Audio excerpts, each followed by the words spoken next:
Hey guys, welcome to the channel. Welcome to another video. It's that time of the week again. It's Premier League predictions time. The penultimate weekend of the Premier League is upon us. The second to last game of this 2024-25 season is here. And of course, this is still the video where we're going to be talking about the games, analysing them, and of course, trying to give predictions on how I think each and every single game will turn out for this upcoming weekend. A bit of a unique weekend because, of course, we have the FA Cup final on Saturday, meaning that there are a couple of games that spill over into Tuesday night.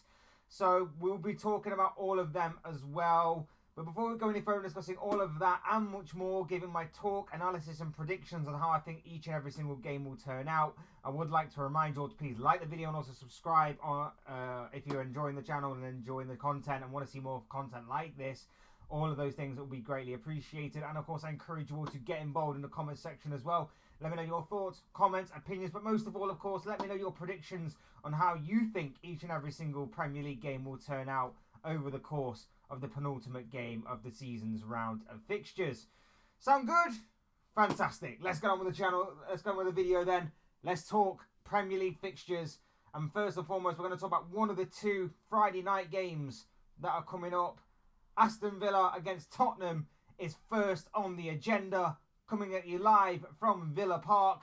Obviously, this game was moved to Friday night because the Europa League game is Europa League final that Spurs are going to be participating in is going to be played on the Wednesday, which means that Spurs got a green light to have this fixture removed to the Friday night, and their opponents will be Aston Villa, and I've gone with a 3-1 win to Villa. Simply put, Aston Villa have the incentive of potentially obtaining Champions League football for next season, depending on how other results, of course, go for them over the course of the next couple of weeks or so. And Spurs have the incentive of resting players and preparing them for that big Europa League final that is on the horizon for them against Manchester United, of course. So I would suspect that Spurs aren't going to play at full capacity, not that they have all season, but they're not going to play at full capacity in this game. They're not probably going to have a lot of rotation in mind from Ange Postecoglou, and I feel like Aston Villa could really take advantage of that. And to the fact that, of course, Villa are at home as well. Extra incentive. I think this has a Villa win written all over it. I'm going 3-1 to Unai Emery's side, and they have a massive push at the end of the season, going into the final game of the season, should I say, for a Champions League spot for the next campaign. Next up, another Friday night game is Chelsea against Manchester United. In any other given week, this would have probably been a big main event to look out for over the course of the weekend. However, Chelsea are looking to maintain their stranglehold on top 5, whilst Manchester United, of course, are in the same boat as Tottenham. They've got that Europa League final coming up midweek next week, and they are probably going to be resting players in order to prepare themselves for that major final. I would normally give Chelsea the incentive on that.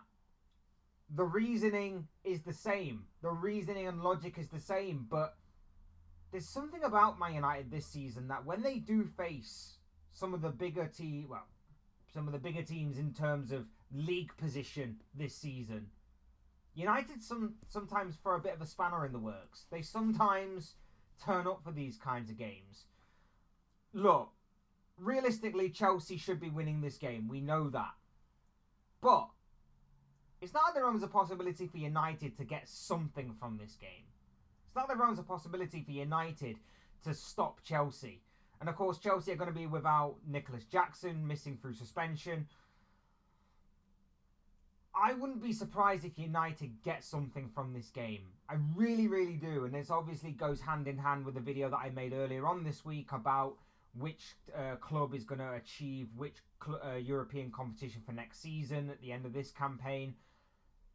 Goes hand in hand with my prediction. I did say that I think that Chelsea would drop points in this game. So I'm sticking with that prediction, and I think that United will get something from this and obviously turn their full attention afterwards to that massive Europa League game on Wednesday night. But yeah, I'm going with 1-1. I'm going to call it down the middle and go for a draw on this one.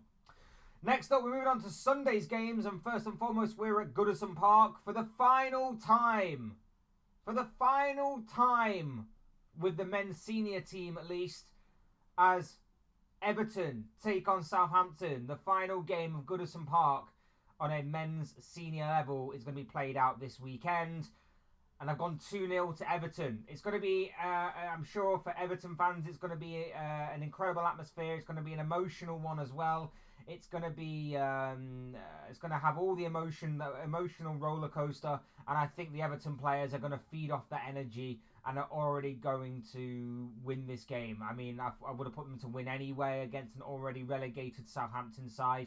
But no, with obviously them looking to go into pastures new with a new stadium on the horizon for a new season, I feel like Goodison Park, the atmosphere there is going to be very, very loud and very emotional. So I am going with Everton to win this game by 2-0 and put on a bit of a show for their supporters. Next up, West Ham United taking on Nottingham Forest at the London Stadium, and I've gone with a 1-1 draw. Now, I just think that, unfortunately for Nottingham Forest, they fell away at the wrong time. Their lack of squad depth, I think, is really starting to show right now, which is why they've lost a bit of momentum in the race for Champions League and Europa League. Still, though, they have confirmed European football of some description for next season, which is an incredible achievement by Forest and Nuno Espirito Santo, to say the least. So it's not all bad news, and of course they can look forward to extra games next season, European games, chances to go to different countries, different places, and really enjoy the prospect of European football. It's going to be interesting to see what happens this week in terms of, obviously there's still an opportunity for them to push higher in the table, but of course West Ham stand in their way of making that a possibility.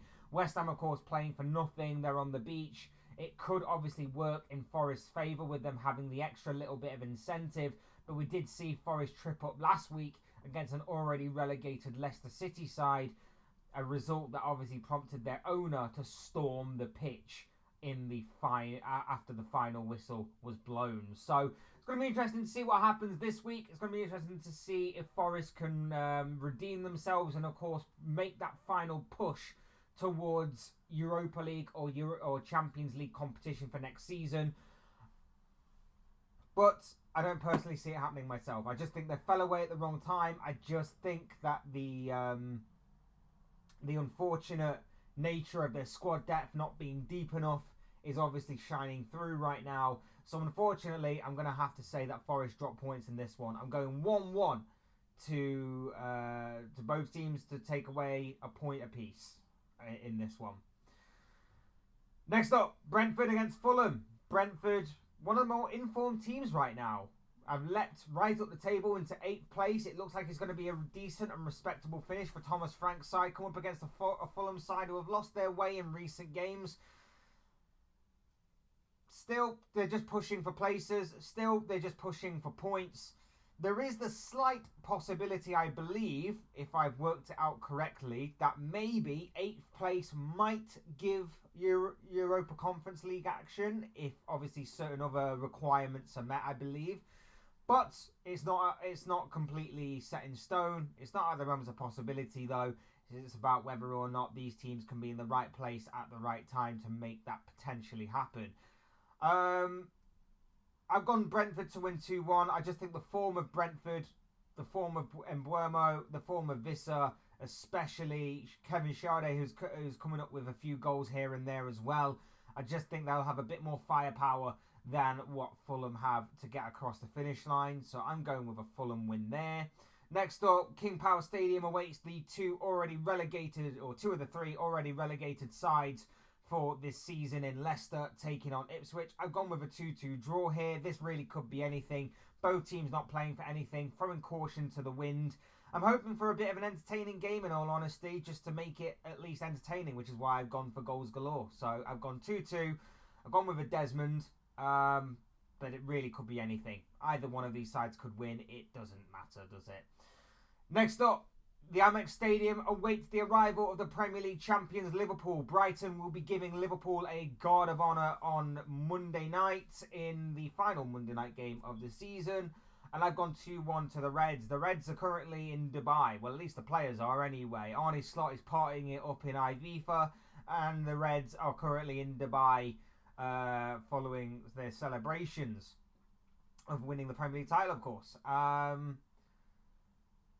Look, this again could be anything. There's a bit more of an incentive for Brighton to push up the table, to obviously see how far they can get under their manager Fabian Herzilla. But I've gone 2-1 Liverpool. Even though we're not really training right now, I think we're only training like once or twice a week from reports. Even though there is like no extra incentive for us to really push on and do anything more, I still think that we're still a decent enough side that even though for the past couple of weeks we haven't exactly been training properly or as intensely as we have for the majority of the season, we still, I know we weren't amazing against Chelsea, but we still hung in there for a little bit. And against Arsenal as well, we found ourselves 2-0 up inside the opening 25 minutes of that game. Got pegged back in the second half, of course, but we didn't lose, we didn't drop any points. And if that's a Liverpool side that is thriving on 1 or 2 training sessions a week, whilst celebrating and enjoying what has been a successful season in terms of winning the Premier League, then we may actually still end up getting a decent result against Brighton on Monday. Again, it's not exactly like it matters too much. I'm more interested to see if Arne Slot's got plans ahead of next season. We're using this as a bit of an extended sort of pre-season period, I guess you could say.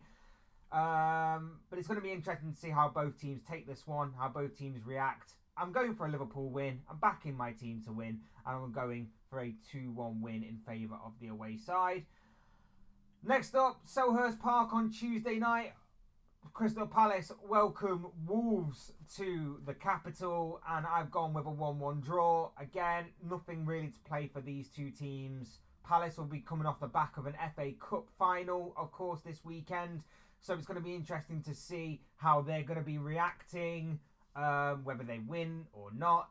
It's going to be interesting to see how that goes and how it obviously plays into their final couple of games of the season.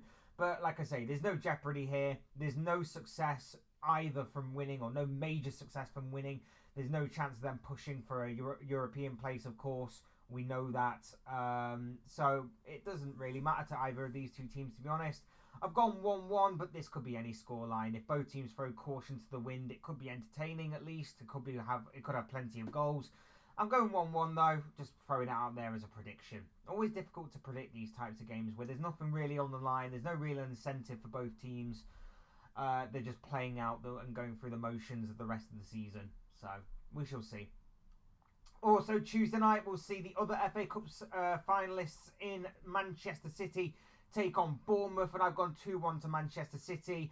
Again, bit of an incentive for Man City to maintain their hold on Champions League, but of course, depending on how other results go, they pretty much could have it all tied up and done and dusted by this point. Obviously, like I say, depending on how other results go.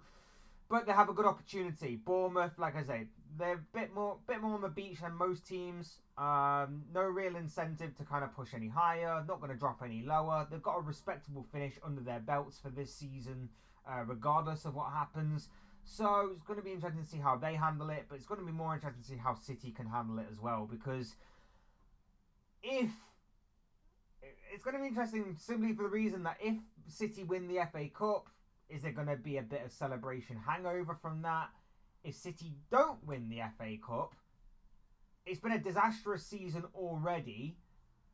Silver lining would be the FA Cup, but if they don't win that, they have to go on and secure top 5. They have to go on and secure top 5 for the Champions League places for next season. I think they will do anyway, but obviously it's not good enough. It's not good enough as far as what City are concerned and the standards that they've set over the past few years. But I think they will win this game, and I think they will win on the final day of the season as well, as predicted in my previous videos. I'm going 2-1 to Pep Guardiola's side. And finally, what I believe to be the biggest game of this round of fixtures, the main event of this upcoming weekend's round of Premier League fixtures and the penultimate weekend of the Premier League season of 2024 to 25. We're at the Emirates Stadium. It is Arsenal taking on Newcastle, and I've gone with a 2-1 win in favour of the Magpies. Massive, massive game this one for both of these sides. It's second taking on third. It is up for grabs. This whole Champions League, Europa Conference League thing. And these two teams are in amongst it. These two teams are definitely in amongst it. You would imagine that a win for Newcastle might give them the incentive to even finish second in the Premier League table by the end of the season. For Arsenal, obviously, I think they're going to secure Champions League football one way or another. There is still the slim possibility that they could fall out of a Champions League spot, which would be incredible if it did. But the likelihood of that happening is very unlikely. And as well as that, there needs to be a lot of things to happen. There needs to be other results that are out of their hands. And plus, not only that as well, but they are going up against Southampton, already relegated Southampton, may I add, on the final day of the season. So it is pretty much guaranteed that they will get what they need in that final game. If, of course, they don't get it in this one, which I am predicting that they won't. I think Newcastle will have the stronger midfield. I think Newcastle will have the better of the attacking force as well. And let's face it, Newcastle have been a bit of a bogey side for Arsenal in recent times. So I personally think that Newcastle will get the job done. We saw last week with Arsenal then go 2-0 down very early on to Liverpool. Managed to fight back, and credit to them for fighting back, but it was against a Liverpool team that were not quite at full capacity, not playing with the same intensity that they had all season, and like I mentioned before, not really been training since, of course, successfully wrapping up the Premier League title. I think that Newcastle will have the incentive, the bit between their teeth, and I think that they will get the victory that they desperately need to, of course, cement their position in the Champions League for next season. I'm going 2-1 to Newcastle come the end of this particular game, which is taking place Sunday evening. And there you have it. Those are your thoughts, comments, opinions, predictions, feelings, whatever you want to call it, of this guy. I want to know what you guys think. What do you make of all the games that are coming up this weekend? Another round of exciting and intriguing Premier League encounters for the penultimate game of this current Premier League campaign. I'd love to know what you guys are thinking and feeling. So drop your thoughts, comments, and predictions down below in the comment section. Would love to hear what you have to say. Otherwise, hit the like button on the way. If you enjoyed the video, subscribe if you are new or want to see more content like this. Both things will always and forever be greatly appreciated. And as always, thank you all so much for watching and listening. I've been Fletch. This has been another Fletch Talks video. And I will see and speak to you all again soon in another video or live stream or whatever it may be. Cheers, guys. Thanks everyone for watching. Take care. Enjoy the rest of your day. I'll speak to you all again very, very soon.